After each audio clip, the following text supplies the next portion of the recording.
It's quite literally the European market at work.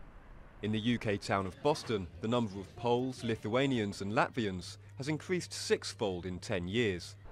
They've arrived here under European Union freedom of movement rules in search of work. But some locals feel overwhelmed. My daughter works in the hospital. My son was a teacher, and they tell me the amount of foreign students, foreign patients, and it's just making life harder for them.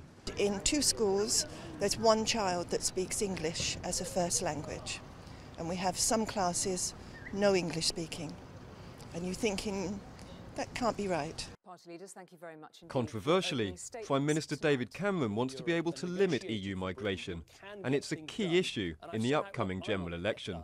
So that we can sort out this immigration issue once and for all. But despite talking tough, his ruling Conservative Party has failed to reduce the net number of arrivals.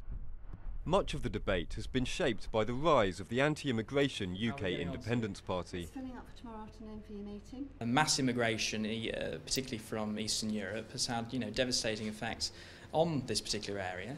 It's compressed wages, it's created some huge social problems, and of course there's a lot of local people now that can't get a job. Dean Everett says he's apolitical, but his militant anti-immigration campaign shows the extremes of feeling among some of the townspeople. I didn't want to become a foreigner in my own country. I live in England, I am an English person. I expect to be able to speak English in my own country, not have to learn Polish or Latvian to work in the local factories. Campaigners say such fears are misplaced. Immigration props up the local economy, providing a cheap source of labour, including people who are willing to work in the packing factories that supply the nation's supermarkets.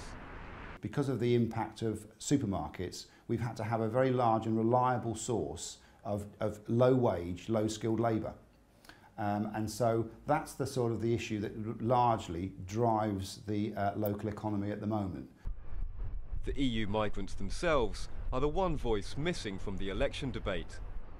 That's because only British citizens and resident Commonwealth citizens can vote.